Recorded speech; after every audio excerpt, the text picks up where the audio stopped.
Hello everyone, welcome to the Kevin Lee Social. Thank you for tuning in. What initially began as an APAC series interviewing entrepreneurs to share and inspire how they've successfully pivoted during COVID-19, I have decided not only to continue this series, but also to expand on the scope to understand and learn about people's craft, philosophy, the challenges they face in the industry, and their favorite failures that have helped shape them to become who they are today. By going deeper and understanding different thought leaders, businesses, and industries, the idea is to help cross-pollinate ideas applicable in your life and inspire action in this new norm we live in. I hope you enjoy the show. Thank you. Before we get on with the show, today's podcast is sponsored by Altitude Tea. Altitude Tea specializes in rare and exotic teas you can't find on supermarket shelves. Teas grown on high altitudes are more nutrient-dense due to the cold nights and misty peaks that slows the growth of the tea plant, leading to a higher concentration of aromatic oils and richer flavors. They are located in Waterloo and they do private tea ceremonies where you can learn how to drink tea mindfully using a traditional gongfu set and have over 20 varieties of tea to choose from. For our listeners, you can use the code BEYOND at checkout for 15% off. Today we have James Rowdy. He is a visionary, futurist, contributor, public speaker, leader, pioneer, and Web3 culture creator.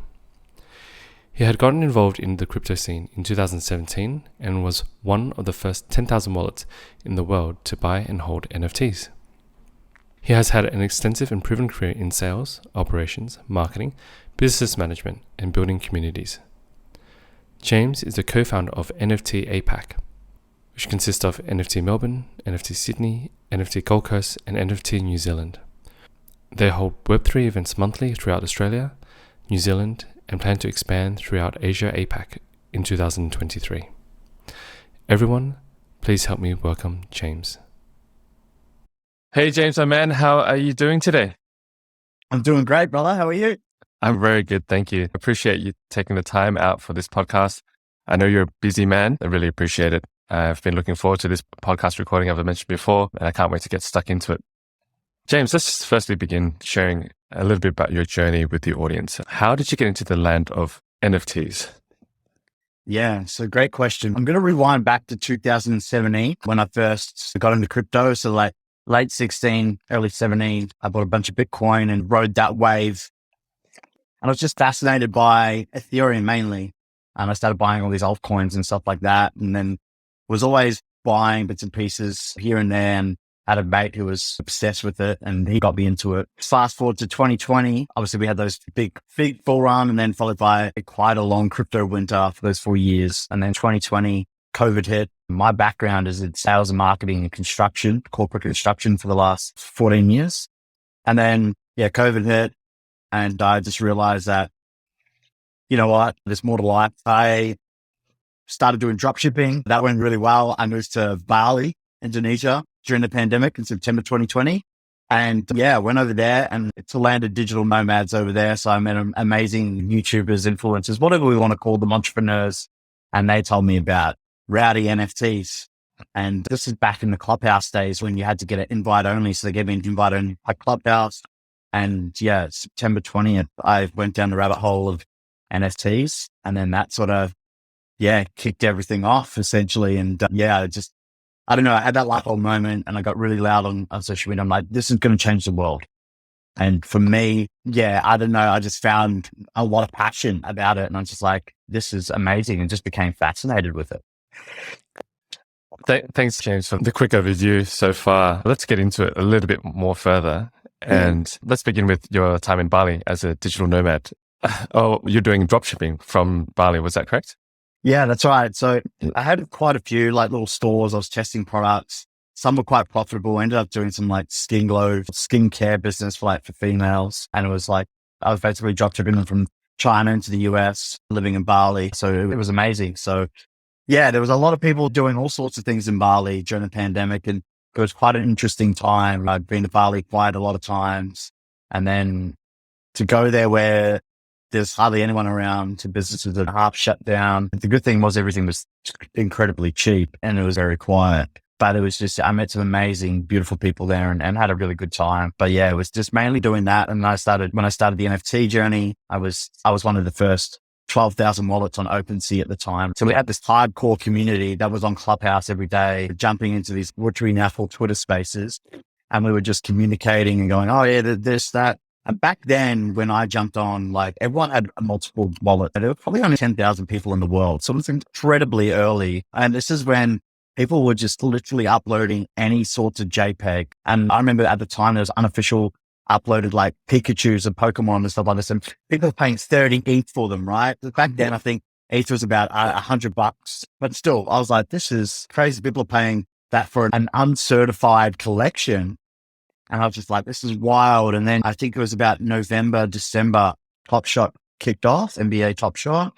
And then I dove deep into that. I was like, okay, this makes sense. A bulletproof brand like the NBA, it just makes sense. So I started investing. I got in early on that, done quite well. I still hold quite a majority of them. But this is when it started to pick up a bit of momentum. People started going in there, flipping, degenning. And that's when I guess that degen culture really started. Yeah, it was really cool, really good fun. But yeah, it was just, I don't know, it was just at its time, it was so new. Like I was telling my friends at the time and they were like, NFTs, oh, Rowdy, you're full of shit. Like, whatever, mate. Like, this is a scam. And I was just like, I just had that much conviction. I was like, dude, it's going to change the world. And once I had that light bulb moment and realized that this pack impacts every single business on the planet, that's when I just went all in on it. Right. You come across on your social media and you've just said yourself, you've got such strong conviction about the NFTs and how it's going to change the world.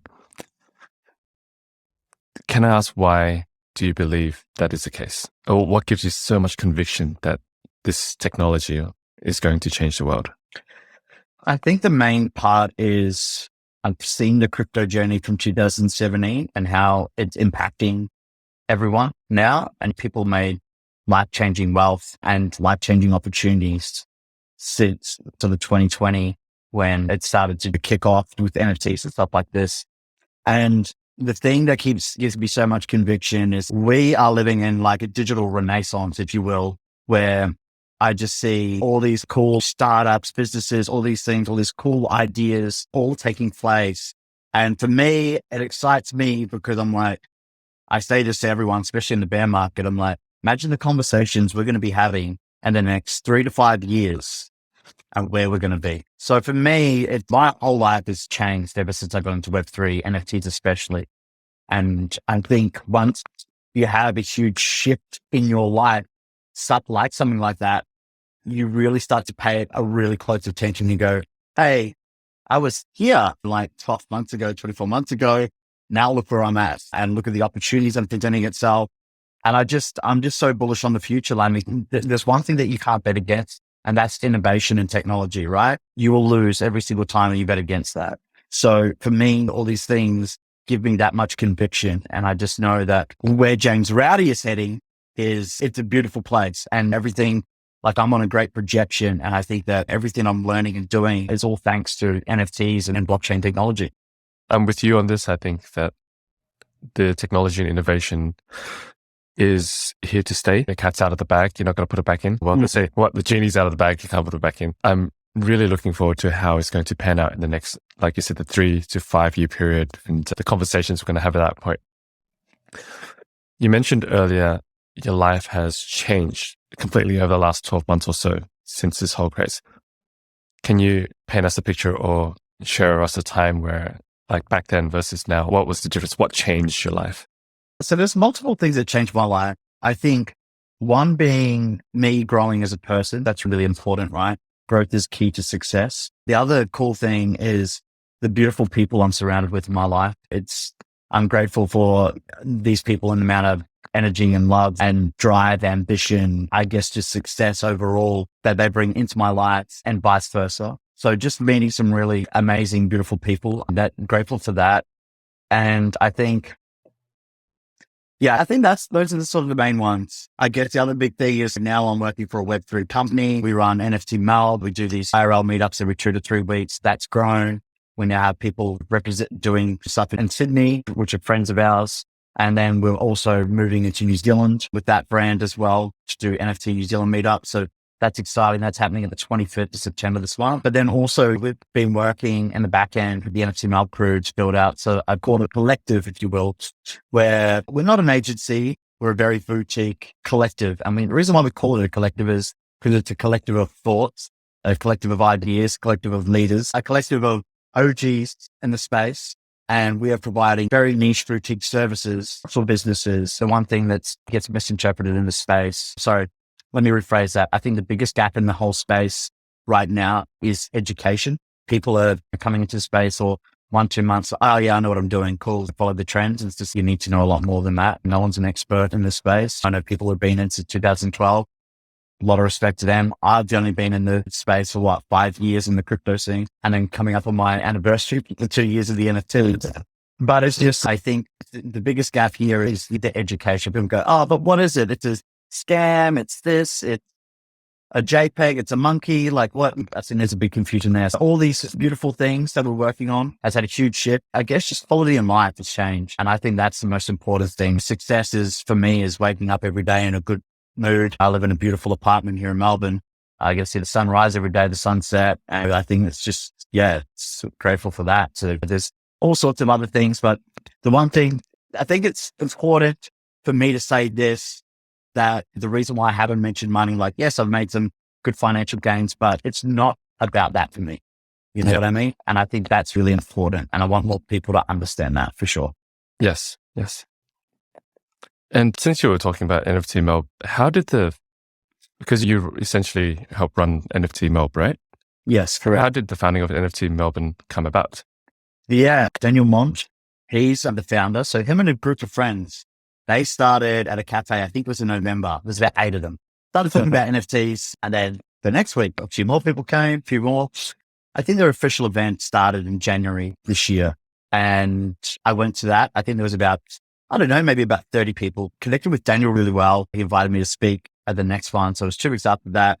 It was my first public speaking event. I went on there and I started sharing my knowledge and providing value to the audience. And that was like a big step for me. And I was like, oh, this is cool. And I started coming to the others. And then he's like, man, we just vibed really well. And he's like, man, I'd love to have you part of the crew and help out where you can. And given my experience, I jumped in. I was like, cool, let's monetize this. Let's scale this brand. Let's start growing this into a really sizable brand in the space, especially here in Australia, and just start curating that culture, right? That NFT culture.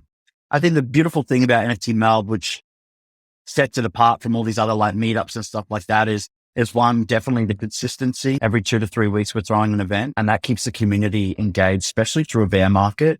And the other thing is we do proof of concept events, right? We would be running different types of events, not always just, hey, let's get together and have a piss up. There's sometimes that we'll do a panel. And then there's other times that we hired out a factory and had projections on the ground, and we done like a really immersive experience where we streamed meditation and a breathwork in the metaverse with our partners, Bread Brothers and the MetaKey. And that was a really cool immersive experience. People weren't expecting this. And because it was a bear market, everyone's very emotional about, oh, all my money's gone to zero, this and that. And I guess it's more just going, hey, take a step back, breathe, just relax. This is adversity you got to go through, unfortunately. But as you come out on the other side, it's going to be really special and amazing. And we're going to achieve some amazing things. So I think that gives us the edge compared to a lot of these other events. But we're all about collaboration as well. So collaborating with some big brands, like I said before, Project Gojira, Takoa from Forgotten Ethereal Worlds, Danielle Weber, like huge, big names in the space. And I guess it's just cool to, every time we throw in these events, we're onboarding all these new people. I get a lot of people who follow me on social media. They come to the events, whether they're green or they know a little bit, they want to learn a little bit more. I think it's like I said, it's really beautiful because, we're curating that culture. And I think Melbourne's the best place to do it. It's full of culture and arts and it's got that amazing scene. I think it's just, this is definitely the NFT capital of Australia in my eyes. Yeah, I would agree. I'm based in Sydney, but from what I've seen on social media and just in that space, especially in Australia, you guys are definitely had the NFT MELB crew, like how much you guys consistently put out. There's always things going on. There's, like you said, the Twitter spaces going on. There's events going on and you guys are always blowing up the space. Kudos to you guys. Well done. I wish I was in MELB. Then I'll be hanging around with you guys more. Yeah, definitely. You'll have to come to one, man. We'd love to have you at one for sure. Definitely, definitely. Every next time I'm down in Melbourne, I'll definitely hit you up, James. Nice. You mentioned education and community. It's true. I think I'm learning still. So many people are still learning. Even if you're in the space, you're still learning. It's such a big thing because it's continuously growing. It's continuously moving. I think that would definitely help people slowly adopt into this space with education, because with mainstream media, the way it paints it sometimes is that people can't get into it because they're just scared. They're afraid of what's happening, and they judge it before they even know anything about it, really. But I think also the key part, which you guys are doing really well, is building community. I know that you mentioned a few things, like how you guys stand apart, like building panels and doing all these projections and collaboration with all these other big names. How do you maintain and how do you start to build such a community? Do you start with a Discord like a lot of people do and then get everyone in there? Or do you believe it's the strong face-to-face meetups that really keep people in line? But then there's also like a larger community outside of that, right? Yeah. So humans thrive off social interaction, majority of us. Whether you're an introvert or an extrovert, it doesn't matter. And I think that COVID taught us everything. And we were doing a lot more Zoom meetings and all these other things virtually. And now we've lacked that real intimate connection with people. So one thing that I guess we do at NFT MELB is, while we provide value consistently to the community, whether it be giveaways, information, education, and there's so many different forms of value that you can provide. And I think that's really important. So if we just keep engaging with the community, providing value, and these people, they come, it's like a real electric atmosphere. Everyone comes, they're really happy. A lot of people have come up to us crying because they're like, oh my God, I found like my tribe. And I guess that's a really cool thing when you're so passionate about something and you tell your Web2 or your normie friend about this and they just go, whatever, mate. And you start to definitely go through this divide where it's like, do I have any interest with these people at all? And then you come to our events, everyone's on the same page. Everyone's really positive. Everyone's really happy. Everyone's really loving. And I think that's what's the difference. And from us to grow that community, one is the consistency. Two, it's just providing value and just being genuine, transparent, honest with our community. Every event that we throw, the tickets are relatively cheap, $20 to $50. And we make sure that you get a ton of value add to that. So I think that's the main thing. And like managing our community through a Discord, but I guess it's other forms of engagement too. Twitter spaces are really important.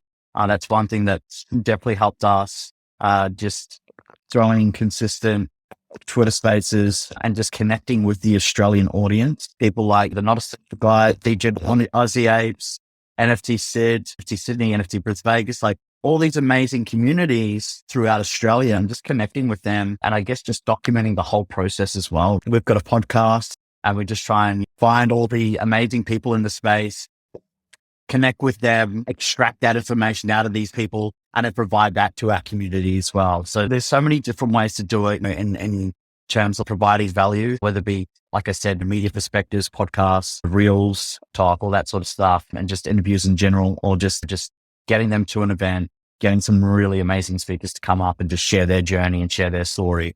And I think that's the way that we're doing it. And it's just had a ripple effect because we just provide so much value to our audience in a loving and positive manner.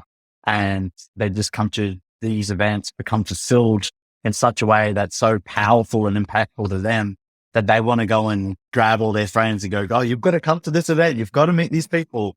And that's really what we're doing. We're curating a culture and creating ripples.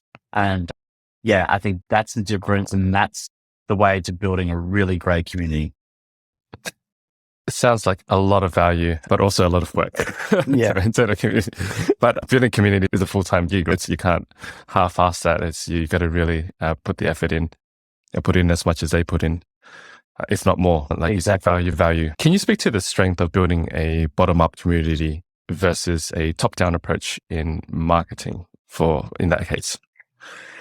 Yeah, that's a really good question. And I had this conversation with many people. I work in marketing now for a company called Banksa, and the whole Web2 marketing approach, yes, it's got some merit, but the Web3 marketing approach is completely different. So people just think that, cool, we're going to do some marketing and you're going to run some PR, maybe some ads on social media, to try and pump these collections. But the thing is, you're dealing with a really smart consumer audience now who have been through the scams, the rug pulls, and have earned their little badges, I guess, of honor. They know what to look for. There's, an undoxed team is a bit of a red flag these days. All these other little things, and they critique everything.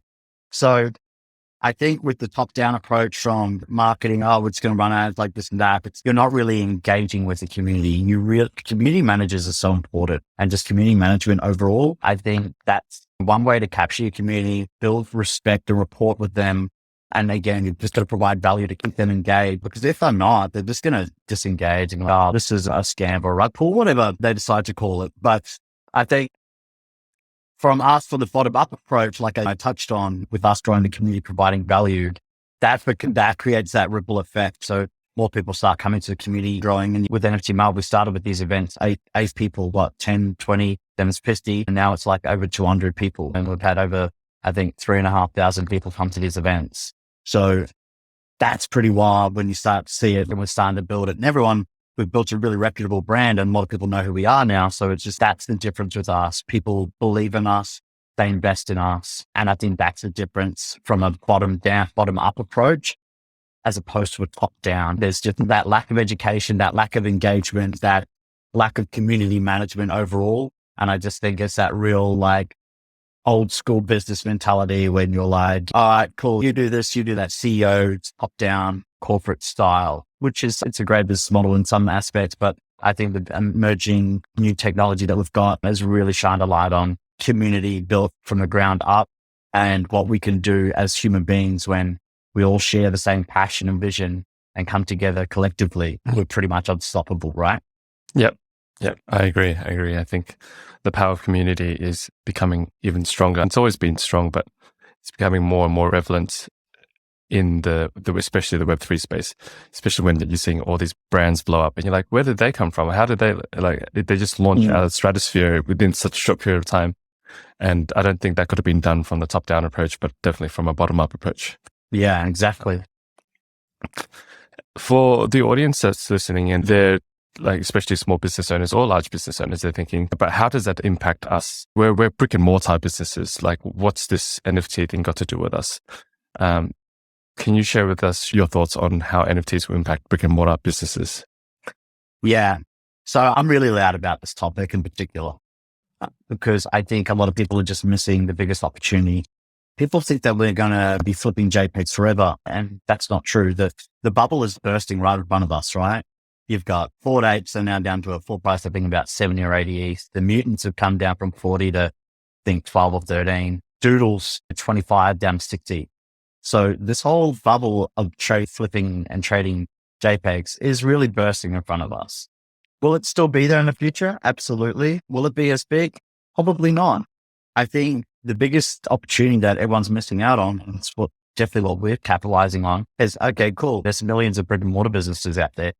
How do you implement NFT or blockchain technology into that? So the cool thing about this is NFT technology is so universal that it impacts every single business in one way or another. An example might be, let's say with your restaurant, right? Let's implement some NFTs there. You go, Rowdy, I want to implement NFTs. I go, okay, cool.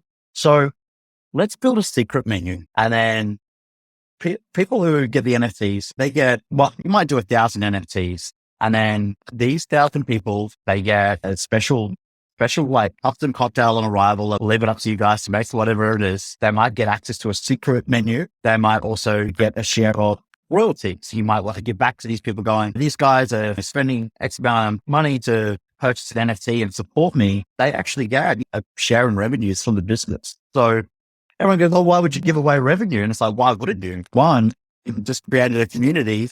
More people are engaged. They're I support your restaurant. I come there all the time. I get discounts off my meals and all these sorts of things. And then it's reverse psychology as well, because these people are now got an invested interest into your business. They're going to be coming there more often. So you're still going to make a lot more money of these diehard supporters coming and supporting your business. And okay, yeah, cool. You give them a couple of % to keep them happy as a kickback. for them, they're like, oh, look, I spent X amount, I get X back. That's amazing. It's better than all these other restaurants that I go to and I spend all this money and I get nothing in return. So I think that's a really good way to do it. I think the cool things like throwing events, or you might at the end of the year going, like 1,000 people who supported me, I'm going to put on a special event in my restaurant at the end of the year, just for these 1,000 people. And we're going to have world-class chefs. We're going to have all these cool, fun, immersive experiences, drinks, food. You can display NFTs, all sorts of other things that you could do. And I think that's really pivotal. And that's what makes it so more attractive. Recently, I was exploring an opportunity with some investors who were going to buy a pub, and that business model was somewhat similar. However, it was we'd buy a pub and then we had, I think, let's say we'll do, 10,000 NFTs and then we sold them for $2,000 each. So it was $2 million. And it was like, after that, it's like, cool, we've raised some money to go and purchase a pub, raise some money to go and kit it out, put all screens through it, make it really cool, fun, immersive, name the cocktails after cryptocurrencies, NFT projects or whatever. But have 4-8 beers, whatever. So it's just like all these cool little fun things, utilizing IP and all these other amazing things. But then the cool thing is these people, they get one free beer or one free wine a week. They get 20% discounts off all their food. Again, it's that reverse psychology play. Like they also get distribution of profits. So it's like these guys are going to want to keep coming back to the restaurant, right? They're like, oh yeah, man, I got a VIP entry. I go there on Saturday night. The line's out the door.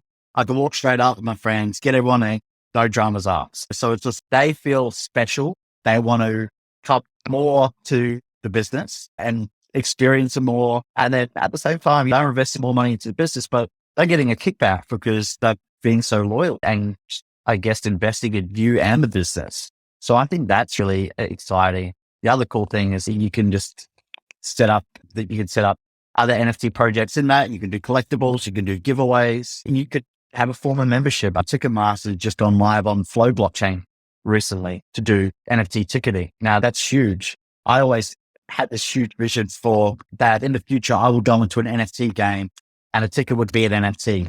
Once we scan that NFT, that would be entry. There would be a special photo booth there where me and my friends can get a photo that would get uploaded to your NFT as well. So think of like a trading card. Think of like a triangle prism. So on one side, there's a little QR code to get in. The other side is you and your mates having a good time in the footy. And then at the end of the game, they upload the 10, 20-second highlight clip of the game and the scores, all that sort of stuff onto the NFT. And then that's forever in blockchain history. I know, like, my uncle, he's huge into rugby. And I go up to, he's got a special rugby room in his house. And, mate, check out all these old tickets from 1980, this. I went to this game, I went to that. And I'm like, you could essentially do that now as well with blockchain technology, but it's in your wallet and it's there forever. Yeah, that's it. That's big news going into Ticketmaster with the Flow blockchain, and it's going to be even more mainstream than people think without even realizing it, that they're holding NFTs, right? Yeah, exactly. And I love the ideas that you came up with and using the restaurant as example, as a pub example. They're very real businesses. There's so many pubs and restaurants and cafes and all around. And these gated / membered / NFT holders perspective is a good one. And I don't think it's too far out of the way. For example, you see some of these extreme concepts come out like VIP NFT members only restaurant or anything like that. I think that's gone like too far on the other side. And especially people in Australia, when you're starting off like that, like how do you even maintain that or even get that started? Because we don't really have the mass people to support here to be like a complete members only opening from the beginning to end. I don't know, your perspective may differ because you're in that side of the world, but I find it hard to see it being supported right now at the get-go. But your suggestion was like access to a secret menu, or it's a part of it it's still that it's not completely in the Web3 space. You've got one portion for the customers who are into the space and wanting to get access to that space, but you still have the other side of the shop running as well, which is the good balance. You can call it 2.5, whatever you want to call it. So just quickly, humans, there's only one thing that we can take with us while we live life, and that's experiences, right? That's what people pay for. They pay for these experiences. They pay to come to your restaurant and eat amazing food and see the Rafik Anadol that you've got in the restaurant. So these are experiences that we all pay for. If we go to a winery, we pay for an experience there, tasting beautiful wine. So it's like, why can't we just make that into an NFT and token gate that? Yeah. It becomes a lot more easier to manage. And then it's just everyone's in the one spot. You've got your little community going, hey guys, I've got some special wine coming in over these next 2 weeks. If you're an NFT holder, you get to try it. Yeah. So it's all these really cool things that you can do to give back to people, and people just become more engaged with it. And I guess if you can bundle experiences into NFTs, that's huge. Yeah. And I think that's really going to take off. I think with the NFTs thing, like I said, telling the experiences, but then I think the other big thing in the future will be subscription-based NFTs. And it's still extremely early to that. We're already starting to see subscription-based models really start to take off with terms of Netflix. I think BMW just released a car and you can have the option to get heated seats as a subscription, which I think is pretty crazy. But it's just, I think these are other things to get as a subscription. So why not have an NFT that grants you access to a bunch of restaurants? So I think, and allows you to get all these experience. I think that's a really huge opportunity there in the future. Yeah. And a bit more of a personal question in this sense, for my own curiosity. In a model like we just spoke about to roll out in a restaurant, don't have to go into full detail, just like a quick overview is fine, but how would you roll it out to the community? Would you target mainly members that are really in this space and go through the complete, you've got to set up your own wallets, you've got to do everything, you've got to make the purchases on OpenSea or whatever platform you want to use? Or would you use something like a NFT.cred white labels kind of style where it's more of a 2.5, Web 2.5 version, masking a lot of the back end and people just create accounts and in the back end it's Polygon accounts and everything's created there? Well, what's your opinion on that? I would do it. If I was going to do it, I would invite everyone down to the restaurant. I would put on some food and drinks, and then I would run an education piece on how to set up wallets, how this NFT is going to work, and really guide their hands and use it as an onboarding experience, but have it in a fun and immersive environment, right? If you gamify it, that's going to create engagement. Our attention span, I think it's 1 or 2 seconds these days, even maybe less. So if you go, hey guys, I'm down, we're going to do this cool fun event. And you go, all right, cool. And you can give them a bunch of information. You ask questions at the end of it and you have a bunch of prizes and stuff like that. Have a bit of champagne and maybe some nice finger food so people can get along. And it just really gets them thinking. And then you're going, okay, cool. This is an NFT. And then, oh, cool. And this is how we're implementing NFTs into our business. This is what it's going to get you.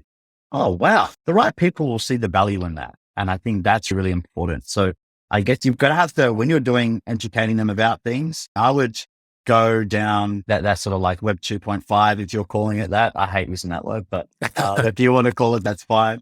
But I think that could be a great start. But at the end of the day, they need to learn how to use a wallet and control a wallet. And if you become the person who onboard them into Web3, they'll always remember that. Like, I've been onboarded a ton of people and they always come up to me and they go, oh, Rowdy, I'm doing this now and it's all because of you. And I'm like, it's not all because of me. I was just like, you gave yourself the opportunity to come and listen to what I had to say and took that information and went and changed your life with it. And I think that's really important. So it's creating ripple effects, brother.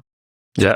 Yeah. Talking about going more mainstream, the social media platforms are starting to go a lot more mainstream with the whole NFT integration. Like you've seen Twitter with the PFP projects, and then Instagram now is adopting it as well. I think they've rolled out a beta phase of allowing purchases of NFTs.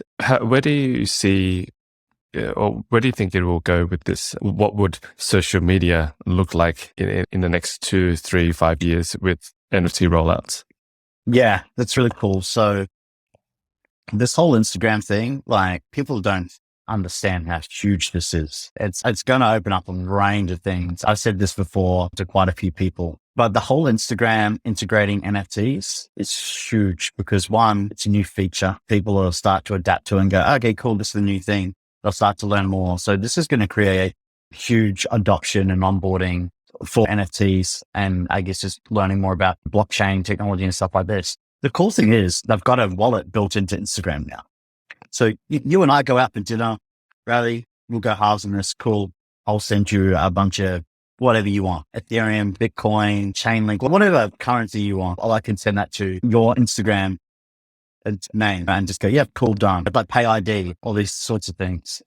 So the other huge thing is Instagram is now going to create a peer-to-peer marketplace, because people will be able to hunt down the people who have got the Bored Apes, the Doodles, the Mutant Apes, the CryptoPunks, whatever NFTs, and start making direct offers with them, going, cool, I'll swap you this.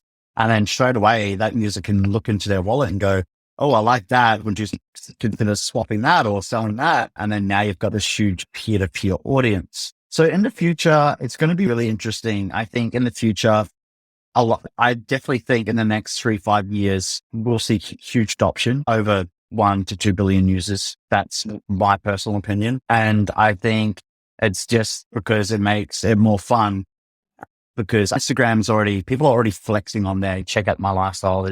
They live this beautiful photogenic lifestyle on social media. And then now it's just another way to flex and go, oh, I own this NFT, or I own this, I own that. And I guess another cool way to manage their audiences and create more content and utilize them into the forms of NFTs and stuff like that. And the other huge thing that I see is platforms like OnlyFans and Patreon. They're really going to struggle now with the introduction of NFTs and wallets into their platform, because Instagram's full of soft porn, right? You've got a bunch of people on there wearing nothing, and you've got a bunch of other people on the other side who are jacked up on testosterone, horny as shit, and they like what they see. So now, instead of them doing an OnlyFans, they could have a token gated community using an NFT. They could profit off that. The other cool thing is they might want to send someone a nude or what sort of bit of content to them, and then that person can pay them straight away into their wallet, and they can charge whatever the fuck they want. So it's just going to be so much easier. But I think from more of a business perspective, when you've got diehard content creators, people will be able to go on there, see all their content, see all their digital assets that they own, all their NFTs, and do all that sort of stuff and go, hey man, like, what if we send you some Ethereum, could you do this NFT project for us, or could do this? And I think that's really cool and exciting. Like I said, we're living in a digital renaissance now. It's the time of the creators. It's the time of the artists. Everyone's getting rewarded how they should be. I think it's really important. If you're an artist, you need to look into NFTs. The whole social media thing, I think that's how it's going to play out. Definitely a lot more adoption into cryptocurrency with people trading. But I think it's just going to open up a pure peer-to-peer network. And I think that's going to be a huge challenge for people like a centralized world like banking and finance. I think that once the users understand that we can just do it peer-to-peer, that's where that true decentralization is really going to have a huge play. And I think that's what's really going to happen in the next sort of 3 to 5 years. Thank you for the insights, James. There's a lot of key points there and a lot of exciting points that you've shared. Have you had a chance to play with the Instagram beta version with the wallets and stuff yet? Not yet? No, I haven't. No, I don't think it's available in Australia. I think certain content creators got access to it. Unfortunately, my followers aren't big enough to get on the hot list. But yeah, no, I haven't yet. But yeah, I can't wait for it to come back. I was actually on a break. I took a 7-week break off Instagram just to do a bit of a social detox. And then when I read something on the internet that it's live now, and I was like, all right, cool, I'm back. But it's still not implemented here in Australia. So I think there's over 100 countries been rolled out to. I think they're at the bottom of that list, unfortunately. Australia was behind, too low of a population, too much.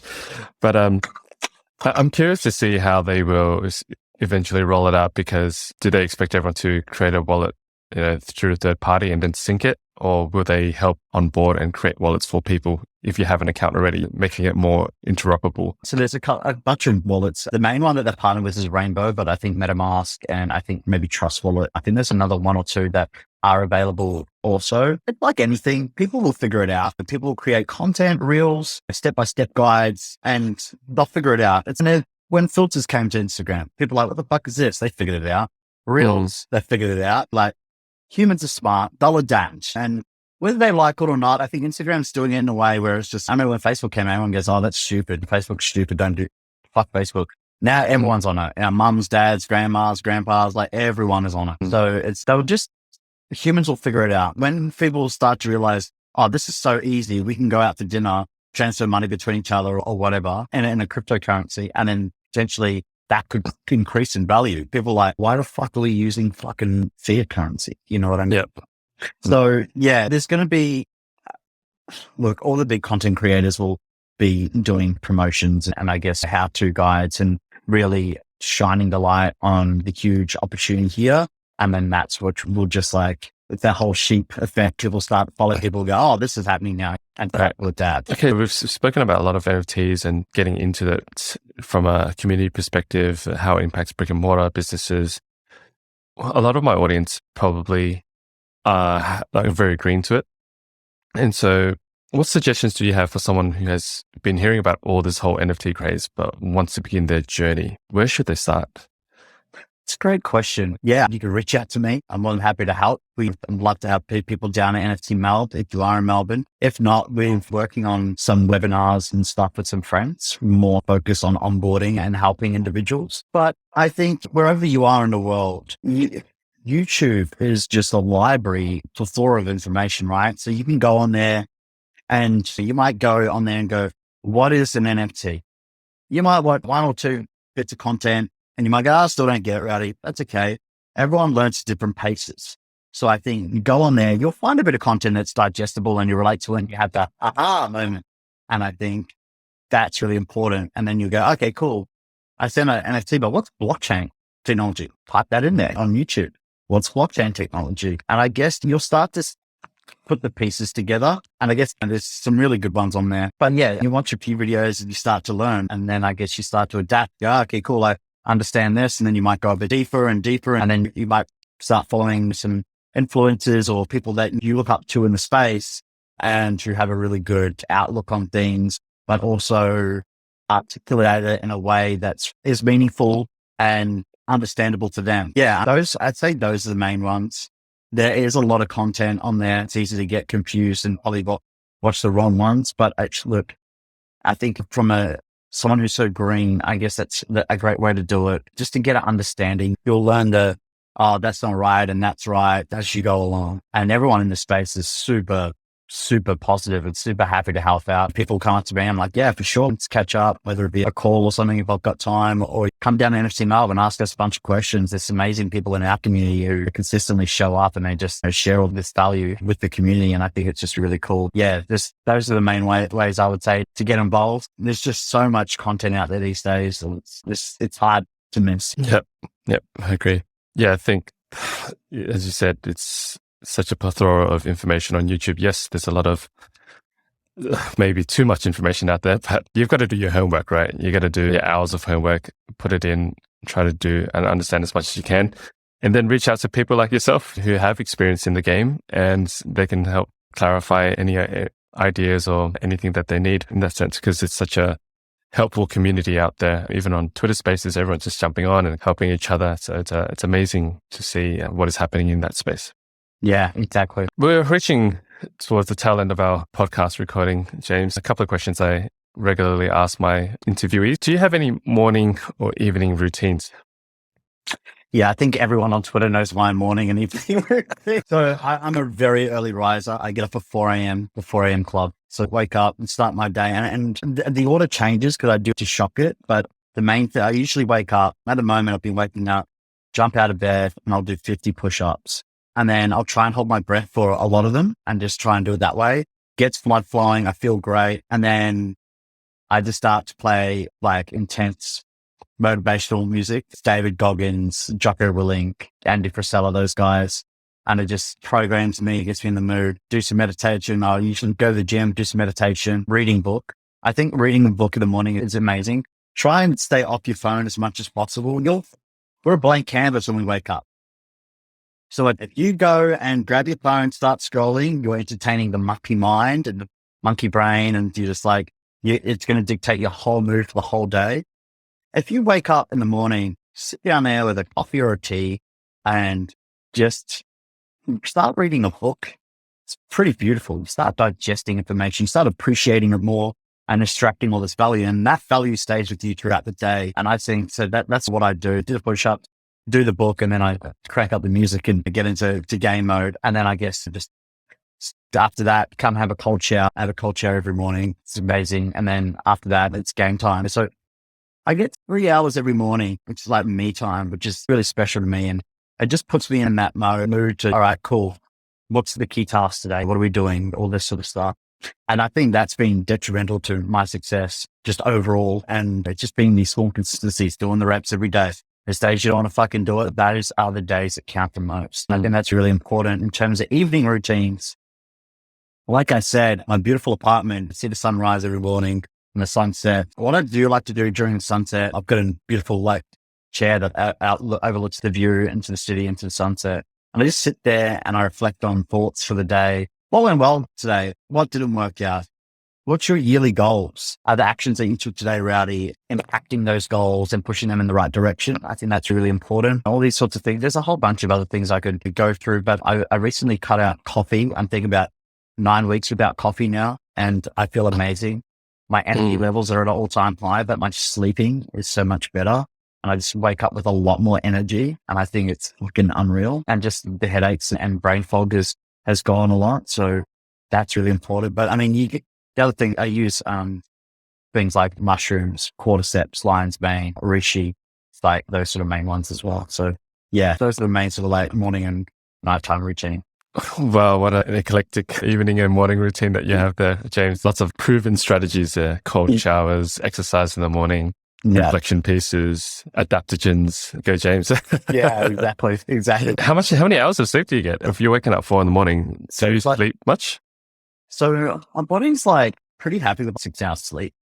Look, a great sleep for me is 7 hours. It rarely happens. I might be like every couple of months have a 7-hour sleep, but body can function fine from 4 to 6 hours.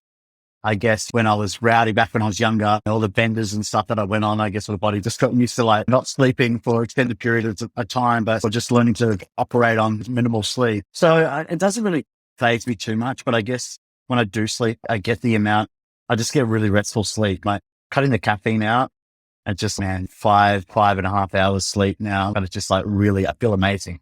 Like at the end of it, I wake up every day and I'm like, oh my God, lots of energy. And I'm just like, shit, where other people will sleep 8 hours and then get out and they're like, oh, and I'm just like, they have a nice hot shower, they're relaxing themselves instead of shocking their body and activating their final flight system, the RAS filter. There's all these like things, all these like little life packs that have huge impacts. Yeah, for sure. Do you have a favorite book you'd recommend since you love reading so much?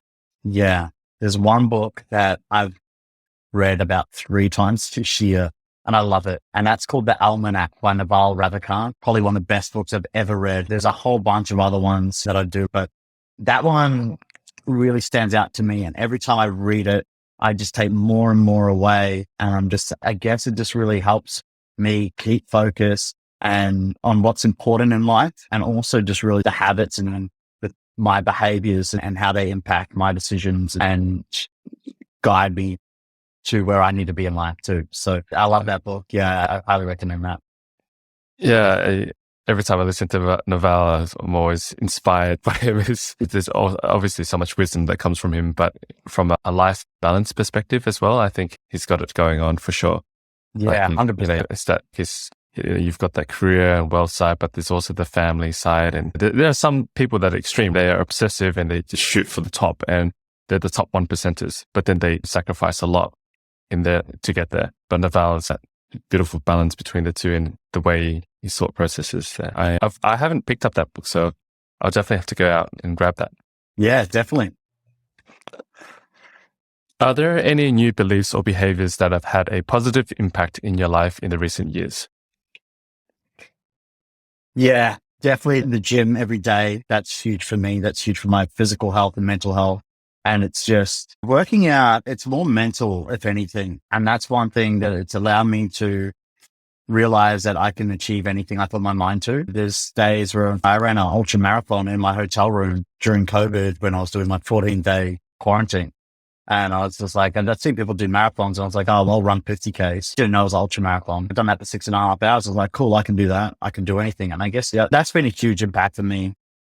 That, and then meditation's huge. I feel like if I don't meditate during the day, I'll get triggered by certain things. Like there's small things that aren't really worth stressing over or something like that. I guess that was just keeping me more present, more grounded, more self-aware of who I am as a person and the behaviors that I do. So yeah, I think those two are huge. And look, anyone if you're in a rut or if you're just in a place in life where you're not happy and you don't want to be, I highly recommend that you start meditating. Just to do 10 minutes a day. You can listen to Headspace, Andy Puddicombe, or you could just go onto YouTube and search one. People go, I don't know how to communicate. So all it is, starts with a couple of deep breaths. 1, 2, 3, 4. In, hold for 1, 2, 3, 4. Do it. Let it go for 1, 2, 3, 4. And then do that 3 times over. You'll feel so much more better. But I think the gym thing, it's like, okay, cool. It's good for your mental, but it's good for your physical, but it's better for your mental, because when you start to realize, hey, fuck, like a month ago, I could only bench press 40 kilos. Now I can bench press 80 kilos. And you're like, shit. And you have that light bulb moment, you go, fuck, actually what I could do if I started an online business. Actually what I could do if I started this or put more time and effort into this. I think that's opened up a lot of doors for me, and then a huge shift in perspective and in my life for sure. It's great. I agree. I think meditation and physical training are the 2 best things you can do for physical as well as mental, especially mental. They compound upon each other, no doubt. If you could only send one single line of SMS text to yourself 5 years ago, what would it be? Go all in on crypto and NFTs. Yeah. And finally, James, how could people reach out or learn more about everything that you do? What's the best way to reach you? Yeah, for sure. You can reach me on Instagram, jamesrowdy.eth. That is for the normies that don't know what ETH is. You can reach me there. Twitter, James Rowdy, LinkedIn, James Rowdy. These are sort of like the main channels that I'm really focusing on. I am doing TikTok as well, which is jamesrowdy.eth, but I need to pick that game up. But these are the main channels where I'm active. You can reach out to me, and yeah, I like to respond to pretty much everyone. Twitter's where I'm the most active. So you can find me on there and follow me and see all the value that I share. Awesome. James, before we finish up, was there anything left that you wanted to share with the audience that you didn't get a chance to touch on? I just want to share this. Whoever's been listening to this, wherever you are in your life right now, when you're in crypto or NFTs or you want to learn more, I would say just really focus in on this. This is the biggest opportunity you'll ever come across in your life.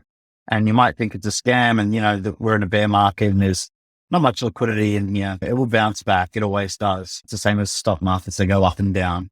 So does crypto. So does housing market. Everything does.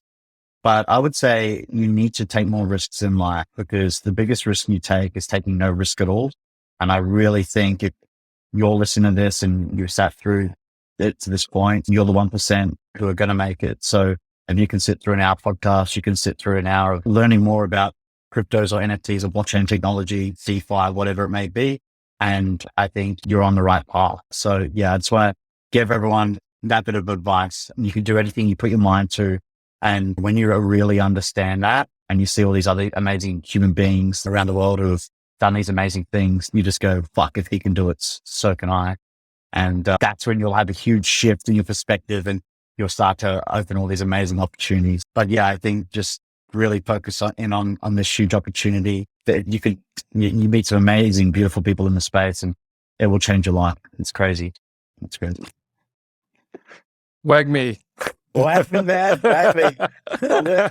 We're definitely going to make it. I used to say wag me all the time. And look at, and everybody, but there's other people who aren't going to make it. And I get that. There are some people who aren't going to make it, but I think it's more from the perspective of whether you come into this space and you lose a lot of money. I've lost a lot of money. I've made a lot of money. But the cool thing is I've met a lot of beautiful people, and those have opened up opportunities. So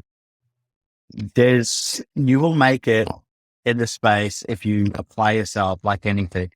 And I think that's the sort of context that it needs with that whole wag me thing. But yes, I agree. You and I are definitely going to make it, Kevin. I'm happy about that. Thank you, James. I'm so happy that we bumped into each other at the restaurant. It's built this friendship that we have now. And thank you so much for your time again. It's been eye-opening. I've taken down a lot of notes that I'll look over, and I'm sure there's a lot of value here for the people who, whether you're green or not into this space, it'll be valuable for them to listen to. Thank you again, buddy. Cheers. Oh, brother, likewise, man. It was, I really enjoyed that night coming to your restaurant, and us just connecting on that level and just building this amazing friendship. It's cool.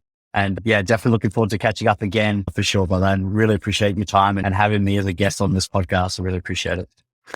Cheers, buddy. See you in Melbourne. All right, bro. Look forward to it.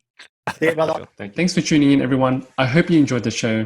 All the links to the show notes will be available at kevinleesocial.com, spelled KEVINLY. Conversely, if you have any interviews that you'd love to recommend, please send it over to kevinleesocial@gmail.com. I'd love to connect. Thank you. Until the next episode.